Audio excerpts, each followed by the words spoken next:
കാറ്റോ മഴയോ ഉണ്ടാവുകയില്ല. അരുവിത്തടം ജലം കൊണ്ട് നിറയും. കാറ്റ് ഉണ്ടാവത്തില്ല, മഴ ഉണ്ടാവത്തില്ല, പക്ഷേ അരുവിത്തടം ജലം കൊണ്ട് നിറയും. ഇത് ദൈവത്തിൻ്റെ പ്രവൃത്തിയായത്. കാറ്റില്ല, മഴയില്ല, പക്ഷേ വരണ്ടുണങ്ങിക്കിടക്കുന്ന അരുവിത്തടം അത് നിന്റെ ഹൃദയമാണ്, നിന്റെ മനസ്സാണ്, നിന്റെ ചിന്താമണ്ഡലമാണ്. ആ നിർജീവ അവസ്ഥയാണ്, അഭിഷേകം നഷ്ടപ്പെട്ട അവസ്ഥയാണ്. ഹല്ലേലൂയ. കാറ്റുണ്ടാവത്തില്ല, മഴയുണ്ടാവത്തില്ല, പക്ഷേ വരണ്ടുണങ്ങിയ അരുവിത്തടം ജലം കൊണ്ട് നിറയും. ആർക്കെങ്കിലും ദാഹിക്കുന്നെങ്കിൽ എൻ്റെ അടുക്കൽ വന്ന് കുടിക്കുക, അവൻ്റെ ഹൃദയത്തിൽ നിന്ന് ജീവജലത്തിൻ്റെ അരുവി ഒഴുകും. ഇത് അവൻ പറഞ്ഞത് അവൻ നൽകാനിരുന്ന ആത്മാവിനെ കുറിച്ചാണ്.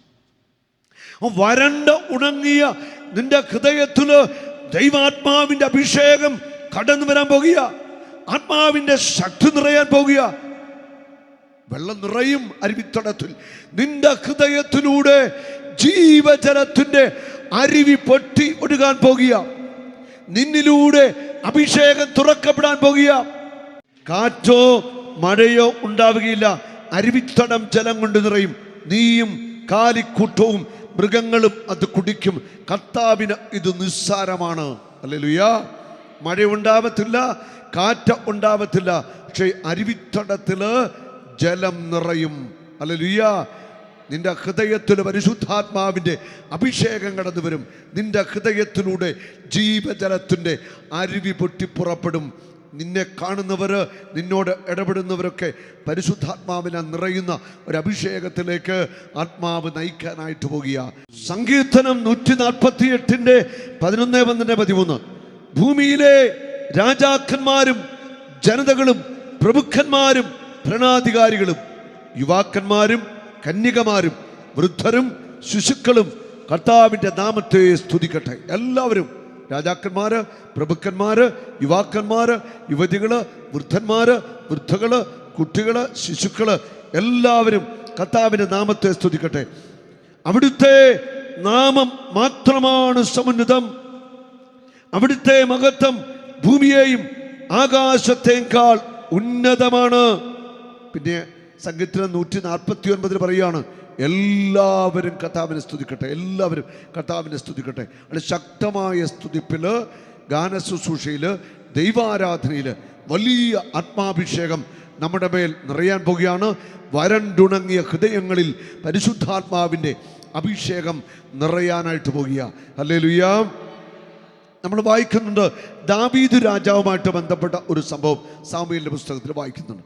അതായത് ദാവീദ് രാജാവിൻ്റെ നഗരത്തിലേക്ക് വാഗ്ദാന പേടകം കൊണ്ടുവന്നു. വാഗ്ദാന പേടകത്തിൻ്റെ ഉള്ളിൽ എന്തൊക്കെയാണുള്ളത്? 10 കൽപ്പനകള്, അഹരോന്റെ വടി, മന്ന. ഇതാണ് വാഗ്ദാന പേടകം. ദൈവത്തിൻ്റെ ജനം വാഗ്ദാന പേടകം അവിടെ ദാവീദിന്റെ പട്ടണത്തിൽ കൊണ്ടുവന്നു. ദാവീദ് എന്ത് ചെയ്തു? ദാവീദും ജനങ്ങളെല്ലാം ഒന്ന് ചേർന്ന് ദൈവത്തെ സ്തുതിച്ച് പാടി ഡാൻസ് ചെയ്യാൻ തുടങ്ങി. ഇസ്രായേലിന്റെ രാജാവായ ദാവീദ് ഒരു അരക്കച്ച കെട്ടി ഈ വാഗ്ദാന പേടകത്തിന് മുൻപിൽ നിന്ന് ഡാൻസ് ചെയ്തു.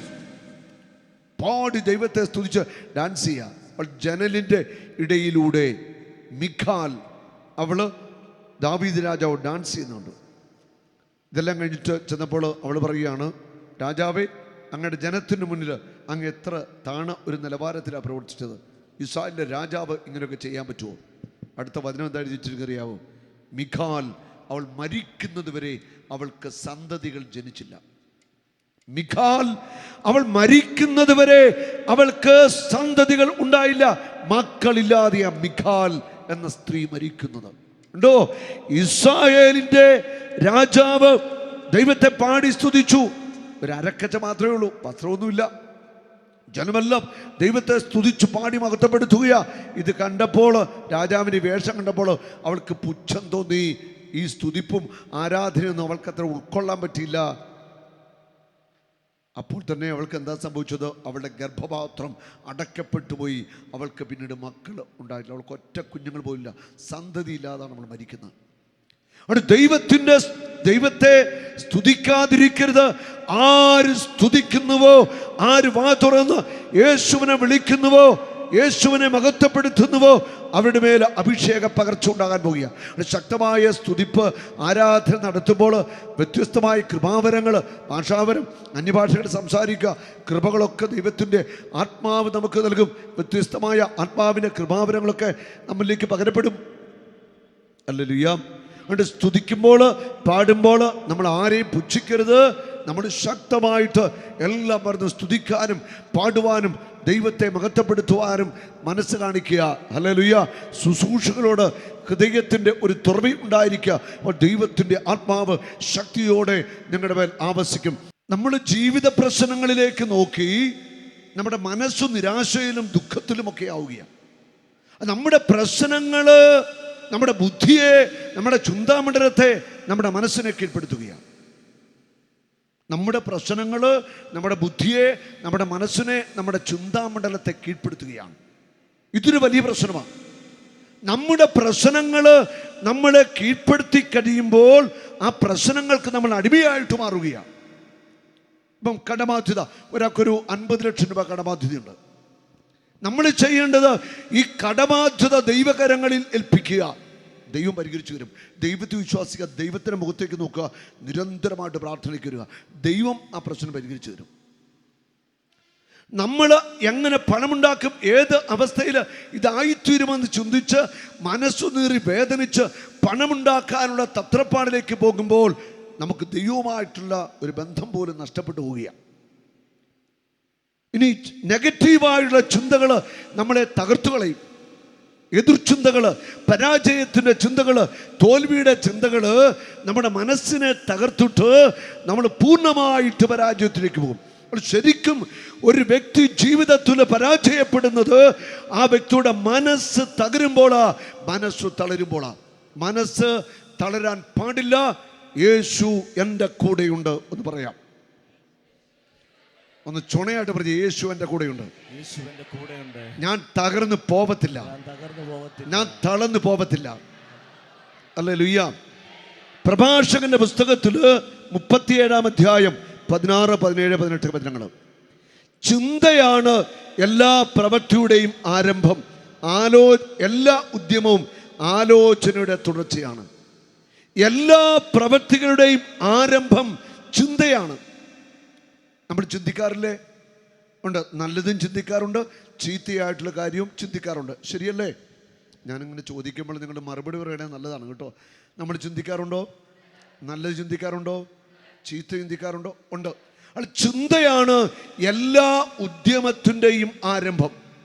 എല്ലാ പ്രവൃത്തികളുടെയും ആരംഭം ചിന്തയാണ്. ഒരു ഉദാഹരണം, ഒരാളിങ്ങനെ മനസ്സിലാലോചിക്കുകയാണ് ഒരു മോഷണം നടത്തുവാനായിട്ട്. മോഷ്ടിക്കാനായിട്ട് ഒരു ആലോചന വരിക. ആ മനുഷ്യൻ അത് മോഷ്ടിക്കുന്നതിനെക്കുറിച്ച് ചിന്തിക്കും അല്ലേ? ഏത് വഴിക്ക് പോകണം, എപ്പോൾ പോകണം, കഥ കുത്തി പൊളിക്കണോ, ജനൽ പൊളിക്കണോ, എങ്ങനെ അതൊക്കെ ചിന്തിക്കല്ലേ? പല വിധത്തിൽ ചിന്തിച്ച് ആരും അറിയാതെ മോഷ്ടിക്കാനുള്ള വഴികളും അതിൻ്റെ പ്ലാനൊക്കെ ഒരു വ്യക്തി തയ്യാറാക്കും. അപ്പം ആ ചിന്ത, തെറ്റായ ചിന്തയിലൂടെ മോഷ്ടിക്കുന്ന വഴി തേടി ആ വ്യക്തി പോവുക. ശരിയല്ലേ? അപ്പോൾ ഒരു വ്യക്തിയെ നന്മയിലേക്കോ തിന്മയിലേക്കോ നയിക്കുന്നത് ആ വ്യക്തിയുടെ ചിന്തയാണ്. നമ്മുടെ ചിന്ത ഏതു വഴിക്ക് പോകുന്നോ അതനുസരിച്ചാണ് നമ്മുടെ ജീവിതത്തിൽ വിജയവും പരാജയവും ഉണ്ടാവുന്നത്. ഞാൻ പരാജയപ്പെടത്തില്ല എന്ന് ഞാൻ ചിന്തിച്ചാൽ, അത് വിശ്വസിച്ചാൽ, അത് ഏറ്റുപറഞ്ഞാൽ ഞാൻ പരാജയപ്പെടത്തില്ല. അത് നിരന്തരമായിട്ട് നമ്മൾ ആ ഒരു വിശ്വാസത്തിൻ്റെ ബോധ്യങ്ങളിലേക്ക് വരണം. ഞാൻ ആദ്യ ദിവസം ക്ലാസ് പറഞ്ഞപ്പോൾ ഒരു വചനം പറഞ്ഞത് അന്ന് വന്നവർ ഓർക്കുന്നുണ്ടായിരിക്കാം. നിയമാവർത്തന പുസ്തകത്തിൽ 28-ാം അധ്യായത്തിൻ്റെ 13-ാമത്തെ വചനം. അതിങ്ങനെ പറയുന്നത്, നിങ്ങൾ ദൈവമായ കർത്താവിൻ്റെ കൽപ്പനകളും വചനങ്ങളും ശ്രദ്ധയോടെ പാലിച്ചാൽ. ബാക്കി, ദൈവമായ കർത്താവിൻ്റെ കൽപ്പനകളും വചനങ്ങളും ശ്രദ്ധയോടെ പാലിച്ചാൽ നിങ്ങൾക്ക് അഭിവൃദ്ധി ഉണ്ടാകും, അധോഗതി ഉണ്ടാവത്തില്ല. മറന്നുപോയോ? എന്താ ഇത്? കരമിട്ട് പിടിച്ചേ. നിയമാവർത്തനം 28:13 നിന്റെ ദൈവമായ കർത്താവിന്റെ നിയമങ്ങളും കൽപ്പനകളും ശ്രദ്ധാപൂർവം പാലിച്ചാൽ നിനക്ക് അഭിവൃദ്ധി ഉണ്ടാവും, അധോഗതി ഉണ്ടാവത്തില്ല. നിനക്ക് അഭിവൃദ്ധി ഉണ്ടാവും, നിനക്ക് അധോഗതി ഉണ്ടാവത്തില്ല. അടുത്തിരിക്കുന്നവരോട് പറഞ്ഞേ, നിനക്ക് അഭിവൃദ്ധി ഉണ്ടാകും, അധോഗതി ഉണ്ടാവത്തില്ല. അഭിവൃദ്ധി ഉണ്ടാകും, അധോഗതി ഉണ്ടാവത്തില്ല. Hallelujah, hallelujah. നിനക്ക് ഉയർച്ച ഉണ്ടാകും, നിനക്ക് നന്മയുണ്ടാകും, നീ തകർന്നു പോവത്തില്ല. ദൈവത്തിൻ്റെ കൽപ്പനകള്, വചനങ്ങള് അനുസരിച്ചാൽ, ശ്രദ്ധാപൂർവം പാലിച്ചാൽ നിനക്ക് അഭിവൃദ്ധി ഉണ്ടാവും. നമ്മുടെ തകർച്ചയുടെ പ്രധാനപ്പെട്ട കാരണം എന്താ? ദൈവത്തിൻ്റെ കൽപ്പനകൾ, ദൈവത്തിൻ്റെ വചനങ്ങൾ നമ്മൾ അനുസരിക്കുന്നില്ല. അതാണ് അടിസ്ഥാനപരമായിട്ട് നമ്മുടെ തകർച്ചയുടെ കാരണം. ദൈവത്തിൻ്റെ വചനങ്ങൾ, കൽപ്പനകൾ അനുസരിക്കാനുള്ള ഒരു തീരുമാനം നിങ്ങൾ എടുക്കണം. അതിനൊരു കടുകിട പോലും മാറ്റം വരുത്താതെ തീരുമാനത്തിൽ വന്ന് ഒന്ന് ജീവിക്കാൻ പരിശ്രമിച്ചാൽ മതി, ബാക്കി കർത്താവ് ചെയ്യും. ഹല്ലേലൂയാ. ഈ കൽപ്പനകൾ അനുസരിക്കാൻ, ദൈവവചനം പാലിക്കാനൊക്കെ നമ്മുടെ സ്വന്തം കഴിവിൽ പറ്റില്ല. പരിശുദ്ധാത്മാവ് നമ്മളെ സഹായിക്കും. പരിശുദ്ധാത്മാവ് നമ്മളെ സഹായിക്കും. ദൈവത്തിൻ്റെ ആത്മാവ് നമുക്ക് ബലം നൽകും, കൃത്യമായിട്ട് വചനങ്ങളും കൽപ്പനകളും ഒക്കെ പാലിച്ച് വിശുദ്ധിയിൽ ജീവിക്കുവാനായിട്ട്. ഹല്ലേലൂയാ, ഹല്ലേലൂയാ. അപ്പോൾ എനിക്ക് അഭിവൃദ്ധി ഉണ്ടാകും, അധോഗതി ഉണ്ടാവത്തില്ല. കരമുയർത്തി പിടിച്ച് ഇങ്ങനെ 3 പ്രാവശ്യം പറയണം. എനിക്ക് അഭിവൃദ്ധി ഉണ്ടാവും, അധോഗതി ഉണ്ടാവത്തില്ല. എനിക്ക് ഉയർച്ച ഉണ്ടാവും, ഞാൻ തകർന്നു പോകത്തില്ല. എനിക്ക് ഉയർച്ച ഉണ്ടാകും, എന്റെ കുടുംബത്തിന് ഉയർച്ച ഉണ്ടാവും, എന്റെ തലമുറ അനുഗ്രഹിക്കപ്പെടും, അധോഗതി ഉണ്ടാവത്തില്ല. ഒരിക്കൽ കൂടി ഉച്ചത്തിൽ പറഞ്ഞേ, അധോഗതി ഉണ്ടാവത്തില്ല. ഇത് വചന, ദൈവവചന. ഇതൊന്നും വിശ്വസിച്ചാൽ മതി. നിന്നെ സകല തകർച്ചയിൽ നിന്നും പരാജയത്തിൽ നിന്നും ഇപ്പൊ അധപ്പതിച്ചു കിടക്കാണോ, അധോഗതിയാണോ, അവിടുന്ന് കർത്താവ് കൈപിടിച്ച് ഉയർത്തും. ഹല്ലേലൂയാ. 1 കൊരിന്തോസ് 15:57 എല്ലായിടത്തും എപ്പോഴും യേശു ക്രിസ്തു വഴി വിജയം നൽകുന്ന എൻ്റെ ദൈവത്തിന് സ്തോത്രം. കരമറ്റി പിടിക്കാം, ഉച്ചത്തിൽ പറയണം കേട്ടോ. എല്ലായിടത്തും എപ്പോഴും യേശു ക്രിസ്തു വഴി എനിക്ക് വിജയം നൽകുന്ന ദൈവത്തിന് സ്തോത്രം. എല്ലായിടത്തും എപ്പോഴും എനിക്ക് വിജയം നൽകുന്ന എന്റെ ദൈവത്തിന് സ്തോത്രം. യേശു ക്രിസ്തു വഴി എനിക്ക് വിജയമുണ്ട്. യേശു ക്രിസ്തു വഴി എനിക്ക് വിജയമുണ്ട്. ഞാൻ പരാജയപ്പെടത്തില്ല.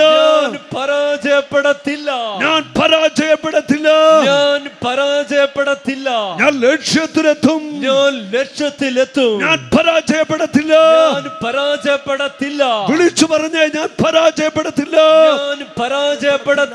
ഞാൻ ലക്ഷ്യത്തിലെത്തും. ഞാൻ തകർന്നു പോകത്തില്ല. കരമടിച്ചു കർത്താവിനെ സ്തുതിക്കാം. യേശുവിന്റെ നാമത്തെ വിളിച്ച് ശക്തിയോടെ കരമടിച്ച് യേശുവേ യേശുവേ യേശുവേ യേശുവേ യേശുവേ. ചിന്തയാണ് എല്ലാ പ്രവൃത്തിയുടെയും ആരംഭം. ചിന്ത, അത് ആ ചിന്ത എങ്ങനെ പോകുന്നു? നന്മയിലേക്ക് നയിക്കാം, തിന്മയിലേക്ക് നയിക്കാം. പോസിറ്റീവ് ആകാം, നെഗറ്റീവ് ആകാം. അത് നമ്മുടെ ചിന്തകളെ നമ്മൾ നിയന്ത്രിക്കുക. നമ്മളെ തകർക്കുന്ന ചിന്തകൾക്ക് നമ്മുടെ മനസ്സിലും നമ്മുടെ ബുദ്ധിയിലും ചിന്തയിലും നമ്മൾ ഇടം കൊടുക്കാൻ പാടില്ല. നമ്മളെ തോൽപ്പിക്കുന്ന ചിന്തകൾക്ക് നമ്മുടെ മനസ്സിൽ നമ്മൾ ഇടം കൊടുക്കരുത്. എല്ലാ ഉദ്യമവും ആലോചനയുടെ തുടക്കമാണ്. എന്ത് ചെയ്യണമെങ്കിലും അത് ഒരു ആലോചനയുടെ തുടക്കമാണ്. ഒരിക്കലും ഇവിടെ നമ്മുടെ ഏകദിന കൺവെൻഷൻ നടക്കുക, വർഷങ്ങൾക്ക് മുമ്പാകട്ടോ. അന്ന് ദേവാലയത്തിൽ ശുശ്രൂഷയൊക്കെ തുടങ്ങി ഒരു 1.5 വർഷമോ 2 വർഷമൊക്കെ ആയി. ഇവിടെ എല്ലാം നിറഞ്ഞു, പുറത്തെല്ലാം ആളായി. അപ്പോൾ ഇവിടെയൊക്കെ ഇങ്ങനെ സാധാരണ മിറ്റമായിരുന്നു. നമ്മൾ മഴക്കാലത്ത് ഇവിടെ മൊത്തം ഈ സൈഡിൽ പടുത ഇട്ട് ആണ് അന്ന് വന്നിട്ടുള്ളവർക്കറിയാം അല്ലേ. പടുതായിരുന്നു ഈ സൈഡിൽ, പടുതായേ ഉണ്ടായിരുന്നുള്ളൂ. ഒരു ദിവസം അന്ന് ഇവിടെ വികാരി എന്ന മാത്യു അച്ഛൻ ദിവസം കുർബാനയ്ക്ക് വരുമ്പോൾ ശക്തമായ മഴ പെയ്യുക. അപ്പം ജനങ്ങളൊക്കെ ഇങ്ങനെ പഴുത ഉണ്ടെങ്കിൽ നനയുന്നുണ്ട്, കുടയൊക്കെ ചൂടി നിൽക്കുക. അച്ഛൻ ഇത് കണ്ടു. അച്ഛൻ വന്നിട്ട് എന്നോട് പറഞ്ഞു, നമുക്ക് വെളിയിൽ നമുക്കൊരു പന്തലിടണം, ജനം ഇങ്ങനെ നിന്ന് നനയുകയല്ലേ, നമുക്ക് എന്നൊരു തീരുമാനം ഉണ്ടാക്കണമെന്ന് പറഞ്ഞു. ഞാൻ അച്ഛാ നമുക്ക് പ്രാർത്ഥിക്കാൻ, ദൈവം നടത്തുമെന്ന് പറഞ്ഞു. അന്നത്തെ കുർബാനയിൽ അച്ഛനൊരു പ്രസംഗം പറഞ്ഞപ്പോൾ പറഞ്ഞു, അടുത്ത വ്യാഴാഴ്ച മുതൽ നമ്മളിവിടെ ഒരു പന്തലിൻ്റെ പണി ആരംഭിക്കുകയാണ്. അച്ഛൻ നമ്മോട് പറയുക, അത് അച്ഛൻ്റെ വാക്ക് അതുപോലെ തന്നെ ദൈവം ഏറ്റെടുത്തു. അച്ഛൻ പറയും, നമ്മളൊരു പന്തലിൻ്റെ പണി ആരംഭിക്കുകയാണ്.